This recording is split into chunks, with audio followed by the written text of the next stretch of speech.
Hi hello ನಮಸ್ತೆ ಎಲ್ಲರೂ ಹೇಗಿದ್ದೀರಾ? ನೀವೆಲ್ಲರೂ ಚೆನ್ನಾಗಿದ್ದೀರಾ ಅಂತ ಅಂದ್ಕೊಂಡಿದ್ದೀನಿ. ಹಾಗೆ ನಾನು ಕೂಡ ಚೆನ್ನಾಗಿದ್ದೀನಿ ಅಂತ ಹೇಳ್ತಾ ಇವತ್ತಿನ ಕುಕ್ಕಿಂಗ್ ಬ್ಲಾಗ್ ಸ್ಟಾರ್ಟ್ ಮಾಡ್ತಾಯಿದ್ದೀನಿ. ನಾವು ದುಬೈಗೆ ಬಂದೆ ಸುಮಾರು ಒಂದು 15 ದಿನವೇ ಆಗೋಗಿದೆ. ನಾವು ನಾಳೆ ಕತ್ತರ್ಗೆ ಹೋಗ್ತಾ ಇದ್ದೀವಿ. ಮೋಸ್ಟ್ಲಿ ಇದು ಅಪ್ಲೋಡ್ ಮಾಡೋಷ್ಟರೊಳಗಡೆ ನಾನು ಕತ್ತರಲ್ಲಿ ಇರ್ತೀನಿ. ಮಧ್ಯಾಹ್ನ ಊಟಕ್ಕೆ ದಾಲ್ ಮಾಡ್ಕೊಂಡಿದ್ವಿ ಮತ್ತು ರೈಸ್ ಅಷ್ಟೇ, ಬೇರೆ ಇನ್ನೇನು ಮಾಡ್ಕೊಂಡಿರಲಿಲ್ಲ. ಬೆಳಿಗ್ಗೆ ಉಪ್ಪಿಟ್ಟು ಮಾಡಿದ್ದೆ, ಸ್ವಲ್ಪ ಮಿಕ್ಕೋಗಿತ್ತು, ಅದನ್ನೆಲ್ಲ ತೆಗೆದು ಒಂದು ಬೌಲ್ಗೆ ಹಾಕ್ಕೊಳ್ತಾ ಇದ್ದೀನಿ. ನಾನಿಲ್ಲಿ ದಾಲ್ ಮಾಡೋದಕ್ಕೋಸ್ಕರ ಹೆಸ್ರು ಕಾಳು, ಹೆಸ್ರು ಬೇಳೆ ಮತ್ತು ಮಸೂರು ದಾಲ್ ಅಂತ ಹೇಳ್ತಾರಲ್ಲ ಅದನ್ನ ಬಳಸ್ತಾ ಇದ್ದೀನಿ. ಹೆಸ್ರು ಕಾಳು ಒಂದು ಸ್ವಲ್ಪ ಜಾಸ್ತಿ ತೊಗೊಂಡಿದ್ದೀನಿ, ಮೂಂಗ್ ದಾಲು ಮತ್ತು ಮಸೂರು ದಾಲು ಅದಕ್ಕಿಂತ ಕಮ್ಮಿ ತೊಗೊಂಡಿದ್ದೀನಿ. ಇಲ್ಲಿ ನಾವು ಯಾವಾಗಲೂ ಜಾಸ್ತಿ ಯೂಸ್ ಮಾಡದೇ ಇರೋದ್ರಿಂದ ಕಾಳು ಬೇಳೆಗಳೆಲ್ಲ ಫ್ರಿಜ್ಜಲ್ಲಿ ಇಟ್ಬಿಟ್ಟು ಹೊಟ್ಟೋಗ್ತೀನಿ. ನೆಕ್ಸ್ಟ್ ಬರುವಾಗ ನನಗೆ ಯೂಸ್ ಆಗುತ್ತೆ ಅಂತ. ಇಲ್ಲ ಅಂದರೆ ಹುಳಗಳು ಸೇರ್ಕೊಳ್ಳುತ್ತಲ್ವ, ಹಾಗಾಗಿ ನಾನಿಲ್ಲಿ ಇವೆಲ್ಲ ಕಾಳು ಮತ್ತು ಬೇಳೆಗಳನ್ನೆಲ್ಲನೂ ಚೆನ್ನಾಗಿ ತೊಳ್ಕೊಂಡು ಕುಕ್ಕರಲ್ಲಿ ಚೆನ್ನಾಗಿ ಬೇಯಿಸ್ಕೊಳ್ತಾ ಇದ್ದೀನಿ. ಇದು ನೋಡಿ, ಕಿಚನ್ನಲ್ಲಿ ಬ್ರೈಟ್ನೆಸ್ ಕಮ್ಮಿ ಇತ್ತು ಲೈಟು, ಸೊ ಹಂಗಾಗಿ ನಾವು ಈ ಥರ LED ಲೈಟ್ಗಳು ತೊಗೊಂಬಂದಿದ್ವಿ. ಅದನ್ನ ಫಿಕ್ಸ್ ಮಾಡೋಣ ಅಂತ ನಮ್ಮ ಮನೆಯವರೇ ಫಿಕ್ಸ್ ಮಾಡ್ತಾ ಇದ್ದಾರೆ. ಫಸ್ಟು ಅದಕ್ಕೆ ಡಬಲ್ ಸೈಡೆಡ್ ಟೇಪ್ ಹಾಕಿ ನಂತರ ಈ LED ಲೈಟ್ನ ಫಿಕ್ಸ್ ಮಾಡ್ತಾ ಇದ್ದಾರೆ. ಇಲ್ಲಿ ನೋಡಿ, ಬೇಳೆಗಳೆಲ್ಲ ಚೆನ್ನಾಗಿ ಬೆಂದಿದೆ. ನಾನು ಅದನ್ನ ಸ್ಮ್ಯಾಶ್ ಮಾಡ್ಕೊಳ್ತಾ ಇದ್ದೀನಿ. ಇಲ್ಲಿ ನೋಡಿ, ತಂದೆ ಮಗ ಇಬ್ಬರು ಸೇರಿಕೊಂಡು ಲೈಟ್ನ ಫಿಕ್ಸ್ ಮಾಡ್ಕೊತಾ ಇದ್ದಾರೆ ಅವರಿಬ್ಬರು. ನಾನಿಲ್ಲಿ ಕಿಚನಲ್ಲಿ ಅಡುಗೆ ಮಾಡ್ಕೊಳ್ತಾ ಇದ್ದೀನಿ. ಇಲ್ಲಿ ಒಗ್ಗರಣೆಗೆ ಒಂದು ಪಾತ್ರೆ ಇಟ್ಕೊಂಡಿದ್ದೀನಿ. ಆ ಪಾತ್ರೆಗೆ ಸ್ವಲ್ಪ ಎಣ್ಣೆ ಸೇರಿಸ್ಕೊಳ್ತಾ ಇದ್ದೀನಿ. ಎಣ್ಣೆ ಕಾದ ನಂತರ ಸ್ವಲ್ಪ ಜೀರಿಗೆ ಸೇರಿಸ್ಕೊಳ್ತಾ ಇದ್ದೀನಿ. ಜೀರಿಗೆ ನಂತರ ಹಸಿಮೆಣಸಿನ್ಕಾಯಿ ಸೇರಿಸ್ಕೊಳ್ತಾ ಇದ್ದೀನಿ. ನಿಮ್ಮ ಖಾರಕ್ಕೆ ಅನುಗುಣವಾಗಿ ನೀವು ಹಸಿಮೆಣಸಿನ್ಕಾಯಿ ಸೇರಿಸ್ಕೊಳ್ಳಿ. ನಾನಿಲ್ಲಿ 2 ಮಾತ್ರ ಸೇರಿಸ್ಕೊಂಡಿದ್ದೀನಿ. ನಂತರ ಚೆನ್ನಾಗಿ ಫ್ರೈ ಮಾಡ್ಕೊಳ್ಬೇಕು. ಹಸಿಮೆಣಸಿನ್ಕಾಯಿ ಜೀರಿಗೆ 2 ಫ್ರೈ ಆದ ನಂತರ ನಾನಿಲ್ಲಿ 1 ಈರುಳ್ಳಿನ ಸೇರಿಸ್ಕೊಳ್ತಾ ಇದ್ದೀನಿ. ಸಣ್ಣದಾಗಿ ಕಟ್ ಮಾಡ್ಕೊಂಡಿದ್ದೀನಿ. ಇದು ಕೂಡ ಈರುಳ್ಳಿ ಫ್ರೈ ಆಗಬೇಕು, ತುಂಬ ಬ್ರೌನ್ ಆಗೋ ಥರ ಏನು ಬೇಡ. ಈರುಳ್ಳಿ ಸ್ವಲ್ಪ ಫ್ರೈ ಆದ ನಂತರ ನಾನಿಲ್ಲಿ ಜಿಂಜರ್ ಗಾರ್ಲಿಕ್ ಪೇಸ್ಟ್ ಸೇರಿಸ್ಕೊಳ್ತಾ ಇದ್ದೀನಿ. 1 ರಿಂದ 1.5 ಸ್ಪೂನ್ ಆದರೆ ಸಾಕಾಗುತ್ತೆ. ಅದು ಹಸಿ ವಾಸನೆ ಹೋಗೋವರೆಗೂ ಚೆನ್ನಾಗಿ ಫ್ರೈ ಮಾಡ್ಕೊಳ್ಬೇಕು.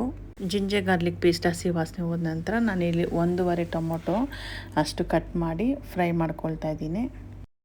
ಟೊಮೊಟೊ ಹಣ್ಣು ಚೆನ್ನಾಗಿ ಸ್ಮ್ಯಾಶ್ ಆಗಬೇಕು, ಅಲ್ಲಿವರೆಗೂ ನಾವು ಟೊಮೊಟೊ ಹಣ್ಣನ್ನ ಚೆನ್ನಾಗಿ ಬೇಯಿಸ್ಕೊಳ್ಬೇಕಾಗತ್ತೆ. 1 ಸ್ಪೂನಷ್ಟು ನಾನು ಮೆಣಸಿನ್ಕಾಯಿ ಪುಡಿ ಸೇರಿಸ್ಕೊಳ್ತಾ ಇದ್ದೀನಿ. ನಂತರ 1.5 ಸ್ಪೂನಷ್ಟು ಧನಿಯಾ ಪೌಡರು. ಇದಾದ ನಂತರ ನಾನಿಲ್ಲಿ ಒಂದು ಸ್ವಲ್ಪ ಗರಂ ಮಸಾಲ ಪೌಡ್ರು ಕೂಡ ಸೇರಿಸ್ಕೊಳ್ತಾ ಇದ್ದೀನಿ. ನೀವಿಲ್ಲಿ ಬೇಕಂದರೆ ಸ್ವಲ್ಪ ಜೀರಿಗೆ ಪುಡಿ ಕೂಡ ಸೇರಿಸ್ಕೊಳ್ಬೋದು, ಅದು ಇನ್ನೂ ಚೆನ್ನಾಗಿರುತ್ತೆ. ಇವೆಲ್ಲ ಒಣ ಪೌಡ್ರುಗಳು ಸೇರಿಸ್ಕೊಂಡಿದ ನಂತರ ಚೆನ್ನಾಗಿ ಅದು ಹಸಿ ವಾಸನೆ ಹೋಗೋವರೆಗೂ ಫ್ರೈ ಮಾಡ್ಕೊಳ್ಬೇಕು. ನಾನಿಲ್ಲಿ ಮಕ್ಕಳಿಗೆ ಅಂತ ಜಿಂಜರ್ ಗಾರ್ಲಿಕ್ ಪೇಸ್ಟ್ ಮಾಡಿಟ್ಟಿದ್ದೆ. ಅದರಲ್ಲಿ ಮಿಕ್ಸಿ ಜಾರಲ್ಲಿ ಸ್ವಲ್ಪ ನೀರಿತ್ತು, ಅದರದ್ದು ಜಿಂಜರ್ ಗಾರ್ಲಿಕ್ ಪೇಸ್ಟದು ಅದನ್ನೇ ಸೇರಿಸ್ಕೊಂಡಿದ್ದೀನಿ. ನೀವು ಮಾಮೂಲಿ ನೀರನ್ನೇ ಸೇರಿಸ್ಕೊಳ್ಬೋದು. ಅದಾದ ನಂತರ ರುಚಿಗೆ ತಕ್ಕಷ್ಟು ಉಪ್ಪು ಸೇರಿಸ್ಕೊಳ್ತಾ ಇದ್ದೀನಿ. ಉಪ್ಪು ಸೇರಿಸ್ಕೊಂಡಿದ ನಂತರ ಒಂದು ಸಲ ನೀಟಾಗಿ ಮಿಕ್ಸ್ ಮಾಡ್ಕೊಳ್ಬೇಕು. ನೋಡಿ, ಒಂದು 5 ನಿಮಿಷ ನಾನು ಕುದಿಯೋಕ್ಕೆ ಬಿಟ್ಟಿದ್ದೆ. ಇವಾಗ 5 ನಿಮಿಷ ಆಗಿದೆ, ಗೊಜ್ಜು ಥರ ಆಗಿದೆ. ಇವಾಗ ನಾನು ದಾಲ್ ಬೇಯಿಸಿಟ್ಕೊಂಡಿದ್ನಲ್ಲ ಅದನ್ನ ಸೇರಿಸ್ಕೊಳ್ತಾ ಇದ್ದೀನಿ. ಒಂದು ಸಲ ದಾಲ್ ಸೇರಿಸ್ಕೊಂಡಿದ ನಂತರ ಎಲ್ಲ ನೀಟಾಗಿ ಮಿಕ್ಸ್ ಮಾಡ್ಕೊಳ್ಬೇಕು. ನಮ್ಮ ಅಳತೆಗೆ ಎಷ್ಟು ಬೇಕೋ ಅಷ್ಟು ನಾವು ನೀರನ್ನ ಸೇರಿಸ್ಕೊಂಡ್ರಾಯಿತು. ಗಟ್ಟಿ ಬೇಕೋ ಅಥವಾ ತೆಳು ಬೇಕೋ ಅದನ್ನ ನೋಡಿಕೊಂಡು ನೀರು ಸೇರಿಸ್ಕೊಳ್ಬೇಕಾಗತ್ತೆ. ಇದೆಲ್ಲ ಆದ ನಂತರ ಸ್ವಲ್ಪ ಕೊತ್ತಂಬರಿ ಸೊಪ್ಪು ಮತ್ತು ನಿಂಬೆಹಣ್ಣಿನ ಜ್ಯೂಸು 2 ಸೇರಿಸಿದ್ರೆ ದಾಲು ರೆಡಿ ಆಗುತ್ತೆ. ಈ ದಾಲ್ಗೆ ಬಿಸಿ ಬಿಸಿ ಅನ್ನ ತುಪ್ಪ ಹಾಕ್ಕೊಂಡು ತಿಂತಾಯಿದ್ರೆ ನಿಜವಾಗ್ಲೂ ಯಾವ ಬಿರಿಯಾನಿನೂ ಬೇಡ ಅನಿಸುತ್ತೆ, ಅಷ್ಟು ಚೆನ್ನಾಗಿರುತ್ತೆ. ಮಕ್ಳಿಗೂ ಕೂಡ ತುಂಬ ಇಷ್ಟ ಈ ಥರ ದಾಲ್ ಮಾಡಿದ್ರೆ. ನಾನು ಏನು ಈ ದಾಲ್ ರೈಸ್ಗೆ ಸೈಡ್ ಡಿಶ್ ಅಂತ ಮಾಡ್ಕೊಂಡಿರಲಿಲ್ಲ, ಬರೀ ಅನ್ನ ಮತ್ತು ದಾಲ್ 2 ಮಾಡ್ಕೊಂಡಿತ್ತು. ತುಂಬ ಚೆನ್ನಾಗಿತ್ತು, ಮಕ್ಕಳು ಕೂಡ ತುಂಬ ಇಷ್ಟಪಟ್ಟು ತಿಂದರು. ನೀವು ಒಂದ್ಸಲ ಟ್ರೈ ಮಾಡಿ ಹೇಗೆ ಬಂತು ಅಂತ ಪ್ಲೀಸ್ ಕಮೆಂಟಲ್ಲಿ ಹೇಳಿ. ಹಾಗೆ ಯಾರು ನನ್ನ ಚಾನೆಲ್ನ ಇನ್ನೂ ಸಬ್ಸ್ಕ್ರೈಬ್ ಮಾಡದೆ ನೋಡ್ತಾ ಇದ್ದೀರಾ, ಪ್ಲೀಸ್ ನನ್ನ ಚಾನೆಲ್ನ ಸಬ್ಸ್ಕ್ರೈಬ್ ಮಾಡ್ಕೊಂಡು ನೋಡಿ, ಮತ್ತು ಲೈಕ್ ಬಟನ್ ಒತ್ತಿ ಮತ್ತು ಆಲ್ ಅನ್ನೋದನ್ನ ಸೆಲೆಕ್ಟ್ ಮಾಡ್ಕೊಳ್ಳಿ. ಆವಾಗ ನಾನು ಯಾವುದೇ ವಿಡಿಯೋ ಹಾಕಿದ್ರೂ ಫಸ್ಟ್ ನೋಟಿಫಿಕೇಷನ್ ನಿಮಗೆ ಬಂದು ಸೇರುತ್ತೆ. ನೋಡಿ, LED ಲೈಟ್ ಹಾಕಿದ್ಮೇಲೆ ಈ ಥರ ಕಾಣಿಸ್ತಾ ಇದೆ ಕಿಚನು. ಮುಂಚೆ ತುಂಬ ಕತ್ಲು ಅನ್ನಿಸ್ತಾ ಇತ್ತು, ಇವಾಗ ಕಿಚನ್ ತುಂಬ ಬ್ರೈಟಾಗಿ ತುಂಬ ಚೆನ್ನಾಗಿ ಕಾಣಿಸ್ತಾ ಇದೆ. ನಾವು ಯಾವಾಗಲೂ ದುಬೈ ಅಥವಾ ಶಾರ್ಜಾಗೆ ಹೋದರೆ ಮಕ್ಕಳ ಮನೇಲೇ ಹೋಗಿರೋದು. ಮುಂಚೆ ಮಕ್ಕಳು ಡಾಮ್ಸಲ್ಲಿದ್ರಲ್ವ, ಇವಾಗ ಒಂದು 6 ಮಂತ್ಸಿಂದ ನಾವು ಅವ್ರನ್ನ ರೆಂಟೆಡ್ ಹೌಸಲ್ಲಿ ಇಟ್ಟಿದ್ದೀವಿ.